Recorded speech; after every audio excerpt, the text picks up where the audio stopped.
Hey everyone, my name is Mohit Prajapati. Welcome back to my channel banking directions. So दोस्तों, जैसे कि कल SBI clerk prelims का result आया था, तो सबसे पहले congratulations to those students who have been selected for mains. तो ये वीडियो मैं बना रहा हूँ आपको एक स्ट्रैटेजी प्रोवाइड करने के लिए, जो 8-9 दिन के अंदर आपको किस तरीके से वर्क करना है, क्योंकि काफ़ी बच्चे बहुत कन्फ्यूजन में है कि 8-9 दिन के अंदर उनको क्या क्या करना चाहिए और क्या क्या नहीं करना चाहिए। बहुत ज़्यादा कन्फ्यूज है वो। मेरे पास काफ़ी मैसेजेस पड़े हैं बच्चों के, तो मैं इंडिविजुअली तो रिप्लाई नहीं कर पाऊंगा, इसलिए मैं एक प्रॉपर वीडियो बना के आपको दे रहा हूँ। अगर आप ये चीज़ फॉलो करेंगे तो ऑब्वियसली आपका सारा कन्फ्यूजन चला जाएगा और आप एक प्रॉपर तरीके से और ऑर्गेनाइज वे में काम कर पाएंगे। क्योंकि देखो, अगर उल्टा सीधा कुछ भी करोगे तो वो चीज़ आपको फायदा नहीं देगी। एक प्रॉपर और ऑर्गेनाइज वे में और खुद की स्ट्रेंथ को पहचान कर काम करोगे ना, तो बहुत अच्छे से आप आगे बढ़ जाओगे और काफ़ी बच्चों से आगे निकल जाओगे। तो देखो, ये एसबीआई का फंडा रहता है कि उनको रिजल्ट ऐसे ही देना होता है। आधे बच्चे तो वो यहीं एलिमिनेट करते हैं, क्योंकि जो बच्चे बैठे थे और तैयारी नहीं कर रहे थे, ऑब्वियसली उनको 10 दिन में वो कुछ नहीं कर पाएंगे। और जो बच्चे लगे हुए थे, जिनको कुछ लेना देना नहीं था रिजल्ट से, उनको पता था कि हम अच्छा करके आए हैं और हमारा कहीं ना कहीं हो जाएगा। पर जिन बच्चों को भी लगा था कि नहीं भी होगा, तब भी वो तैयारी कर रहे थे, वही बच्चे हैं जो आगे आके जीतते हैं। तो ये वीडियो स्ट्रैटेजी के ऊपर रहने वाली है। 8-9 दिन के अंदर प्रॉपर वे में बताऊंगा किस तरीके से आपको करना है, क्योंकि मैं ये चीज़ एक्सपीरियंस कर चुका हूँ। लास्ट बार जब 10 दिन मिले थे, ऑब्वियसली मैंने किस तरीके से की थी, तो मैंने भी बहुत गलतियां की थी। तो उन गलतियों को मैंने कहीं ना कहीं पहचान लिया था और एलिमिनेट करा था। तो वो चीज़ आपको नहीं करनी है बिल्कुल भी, इसलिए मैं आपको ये गाइडेंस दे रहा हूँ। तो आप कहीं ना कहीं वो गलती कर सकते हैं, तो प्लीज़ ये गलती करने से बचना और जिस तरीके से मैं बता रहा हूँ उस तरीके से चलना। आपकी एफिशिएंसी भी इंक्रीज होगी और कहीं ना कहीं मार्क्स भी इंक्रीज हो जाएंगे, आप इस तरीके से चलेंगे तो फर्स्ट ऑफ ऑल मैं अपने रिजल्ट की बात बताऊं तो मेरा तो सिलेक्शन नहीं हुआ है, प्रीलिम्स क्लियर नहीं हुआ। और जो मेरे मार्क्स आए हैं वो आए हैं 75.50 एंड कट ऑफ रही है यूपी की 78 फॉर ओबीसी। तो कोई नहीं, मुझे पता था मेरे मार्क्स इतने ही रहने वाले हैं। ये मुझे एक्सपेक्टेड था पक्का, क्योंकि मैंने 83 अटेम्प्ट किए थे और आई नो कि मेरे 72-75 के बीच में रहेंगे। लास्ट टाइम भी मेरे इतने ही रहे थे, ये मुझे पता था। बट अनएक्सपेक्टेड कट ऑफ थी, बहुत हाई कट ऑफ जा चुकी है। अब यही चीज़ है और इस चीज़ के लिए हम खुद कुछ नहीं कर सकते हैं। सो हम एक चीज़ ही कर सकते हैं, दैट इज़ और ज़्यादा मेहनत। तो दोस्तों, अगर आपको मौका मिला है तो उसे वेस्ट मत करना, बहुत अच्छे से यूटिलाइज करना ये जो बचा हुआ टाइम मिला है। तो समय ना बर्बाद करते हुए चलिए सीधा बात करते हैं कि आपको किस तरीके से प्रॉपर वे में काम करना है। तो देखो, सबसे पहले बात करते हैं करंट अफेयर्स की, क्योंकि बच्चे इसमें बहुत ज़्यादा कंफ्यूज रहते हैं।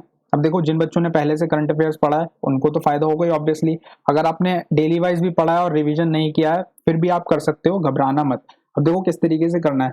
आपको सितंबर 20 तक का करंट अफेयर्स करके चलना है। और आपको कौन से मंथ पक्के पक्के करने हैं? एक तो जून होना है, जुलाई एंड अगस्त, और सितंबर 20। तो ये हैं जो आपको बिल्कुल इस तरीके से करने हैं कि आपको कोई सी भी न्यूज़ आ जाए, आप बिल्कुल नहीं छोड़ोगे कोई न्यूज़। इन चारों मंथ्स के अंदर से कुछ भी आ जाए, आपको देखो 70% तो यहीं से मिल जाएगा, जून जुलाई और अगस्त से 70% बिल्कुल डेफिनेटली मिलेगा आपको, क्योंकि इसी तरीके से रहता है। और जिन बच्चों ने इससे पहले का भी किया हुआ है तो ऑब्वियसली उनका तो एक फायदा ही है। बट अगर आप ज्यादा बर्डन नहीं लेना चाहते हो, क्योंकि देखो, अगर आप 2-2 3-3 घंटे भी पढ़ोगे, 3 घंटे भी पढ़ोगे ना मैक्सिमम, तब भी आप इन 3 महीने का आराम से कर पाओगे। देखो, हमेशा एक बात याद रखना, कंटेंट ज्यादा मत करो, लेकिन जो कर रहे हो उसको पक्का करके जाओ। करंट अफेयर का यही फंडा है, आप करंट अफेयर को जितना बार रिवाइज कर लो, चाहे आप ये 3 महीने ही अच्छे से रिवाइज करके चलेगा ना, तो आप बहुत बच्चों से अच्छे मार्क्स लेके आ जाओगे, गलती नहीं करके आओगे। ये चीज मैटर करती है। तो करंट अफेयर आप इतना तो रखो कि आप ये मंथ बिल्कुल अच्छे से करके जाओ। और जैसे कि मैंने आपको बताया, आरबीआई की कोई न्यूज स्किप मत करना और बजट को मत छोड़ के जाना बिल्कुल भी। इसको सीरियस मत लेना कि काफी टाइम हो गया बजट आए हुए, नहीं आएगा, आएगा जरूर आएगा। बिल्कुल 2 से 3 क्वेश्चन मिलने के आपको पूरे पूरे चांसेस हैं। इकोनॉमिक सर्वे है, वहां से क्वेश्चन बिल्कुल बनने के चांसेस है, तो उनको मत छोड़ के जाना। ये चीज तो आप कोई भी, जितनी भी फाइनेंशियल इंस्टीट्यूशन है उनकी कोई सी भी न्यूज हो, एक सिड भी हो गया, एक्जिम हो गया, सिट भी हो गया और सैबी हो गया, इन सब की कोई न्यूज स्किप मत करके जाना। कुछ ना कुछ आपसे छोटा सा बहुत सिंपल सा क्वेश्चन बना लेते हैं ऊपर से ही वो। तो ये सब चीजें, इन सब चीजों के बारे में बिल्कुल पढ़ के जाना। तो ये इस तरीके से करंट अफेयर को आपको चलाना है। अपना करंट अफेयर के लिए मैक्सिमम टाइम 3 आवर्स रख लो, ये बिल्कुल पढ़ना है। और देखो, रिवीजन बिल्कुल 2 टाइम्स करके जाना, एक बार पढ़ने के बाद 2 टाइम्स, यानी बिल्कुल 3 बार आपको पढ़ के जाना है करंट अफेयर्स। बिल्कुल टाइम आप 10 से 12 घंटे लगभग पढ़ाई करने लग जाओ, 10 से 12 घंटे तो आपको देने ही पड़ेंगे, तभी काम चलेगा। अब करंट अफेयर्स को इस तरीके से प्रिपेयर करो, और जब आप मॉक टेस्ट लगाओगे तो आपको अपना लेवल तो पता चलता ही जाएगा। सोर्स की अब बात नहीं करेंगे बिल्कुल भी, जिसने जहां से करा है बेस्ट सोर्स है, वहीं से रिवाइज करो, क्योंकि आपको वहां से जल्दी समझ में आएगा। अब बात करते हैं बाकी बचे हुए सब्जेक्ट की। बाकी जो 3 सब्जेक्ट हैं, अब देखो क्या क्या आपके पास बचा है। इंग्लिश है, then quant, and then reasoning.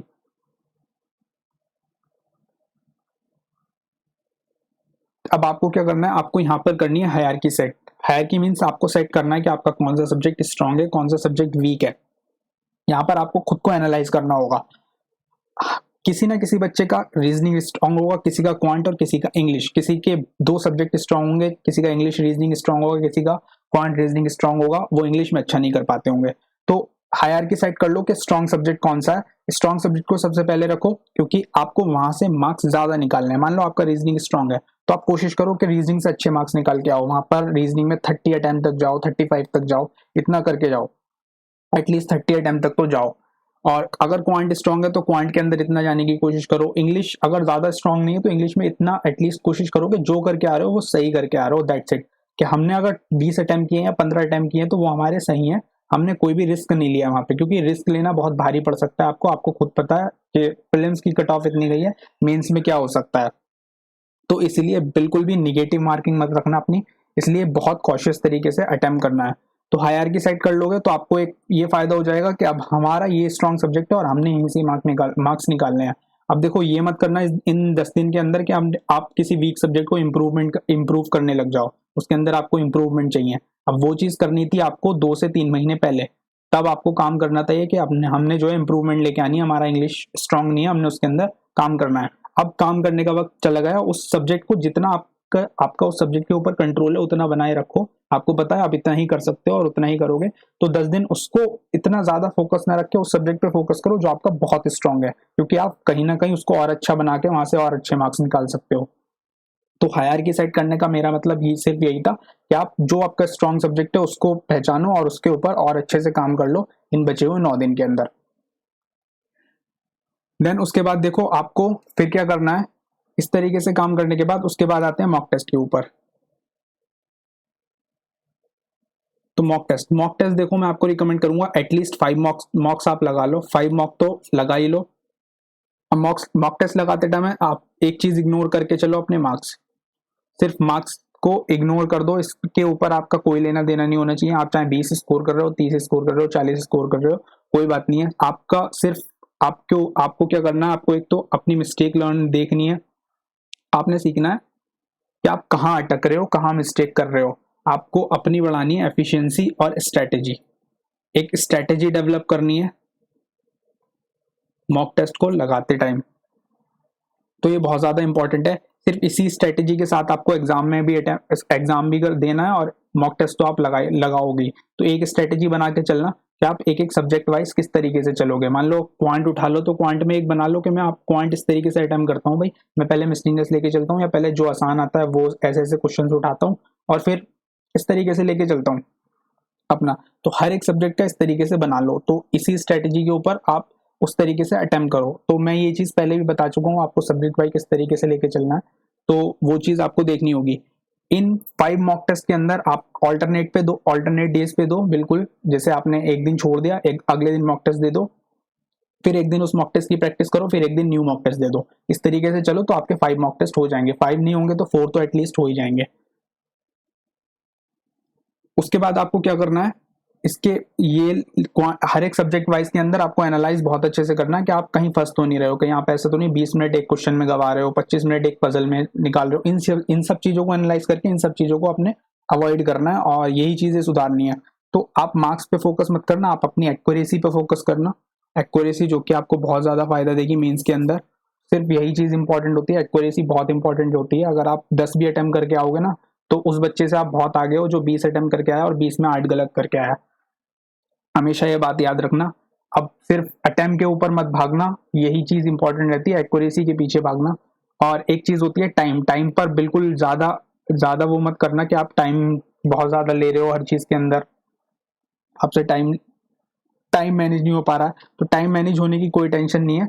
आपको क्वेश्चन आ रहा है तो आप बिल्कुल बनाओ उस क्वेश्चन के अंदर, लेकिन अगर आप उस क्वेश्चन के अंदर फंस गए हो तो ऐसा नहीं है कि बस आप उस पर लगे पड़े हो, उससे निकलने की भी कोशिश करनी है। ये होते हैं टाइम का खेल, तो बस वही चीज़ आपको खेलना है। तो इस तरीके से आपको वर्क करना है। 5 मॉक टेस्ट आपको बहुत ज़्यादा हेल्पफुल बनाने हैं अपने लिए। ऐसा नहीं सिर्फ आपको ये नंबर लाने के लिए देने, नंबर्स लाने के लिए नहीं देने, आपको सीखने के लिए देने इन मॉक टेस्ट के, ताकि आप अपने एग्जाम में गलती ना करो।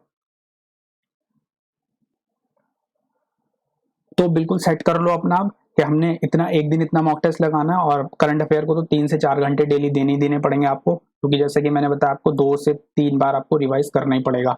और बाकी 3 सब्जेक्ट के अंदर अपना हायरार्की सेट करो, कौन से सब्जेक्ट के अंदर आप स्कोर स्ट्रांग हो और कहाँ से आप मार्क्स ज़्यादा निकाल सकते हो। तो ये कंप्लीट वीडियो थी। इस तरीके से आप 8-9 दिन बिना विदाउट फेयर, बिल्कुल बिना सोचे, एग्जाम के बारे में मत सोचो, सिर्फ अभी प्रैक्टिस के बारे में सोचो कि आप प्रैक्टिस कैसे कर सकते हो। 10-12 घंटे आपको पढ़ना है और वो आप कैसे एफिशिएंसी के साथ पढ़ सकते हो, इस चीज़ पर सोचने का थोड़ा कोशिश करो, और एग्जाम से अपना दिमाग हटाओ, क्योंकि जितना आप एग्जाम को लेके सोचते रहोगे ना, वहां पर आप प्रेशर में ही रहोगे और आपसे एफिशिएंसी, मतलब आप पूरी एफिशिएंसी से अपना वर्क नहीं कर पाओगे अच्छे से। तो ये कंप्लीट वीडियो थी, यही आपको मुझे बताना था। आई होप अगर आप ये वीडियो देखते हैं तो काफ़ी चीज़ें आपको यहाँ पर समझ आएंगी और आपको एक डायरेक्शन मिल जाएगी कि किस तरीके से आपको वर्क करना है, और इस तरीके से प्रॉपर वर्क करो। अगर आप करते हो ना इस तरीके से वर्क, तो ऑब्वियसली आपकी एफिशिएंसी इंक्रीज होगी और आप अच्छा स्कोर कर पाओगे बाकी बच्चों से। और आप अगर उल्टे सीधे तरीके से चलोगे ना, बिल्कुल विदाउट ऑर्गेनाइज वे में, कि आप पता नहीं आप कुछ भी कर रहे हो, 2 घंटे करंट अफेयर को दे रहे हो, फिर आपको लगता है कि आपको पॉइंट पढ़नी चाहिए, फिर आपको लगता है कि अरे यार रीजनिंग भी कर लेता हूँ, ये भी नहीं आती है, वो भी नहीं होता है, तो ऐसे नहीं करना है। जस्ट एक तरीके से चलो और काफ़ी अच्छा आपका एग्जाम जाएगा। तो अगेन कॉन्ग्रेचुलेशंस आप सभी को, आपका एग्जाम क्लियर हुआ है, और all the best for the mains. Thank you so much.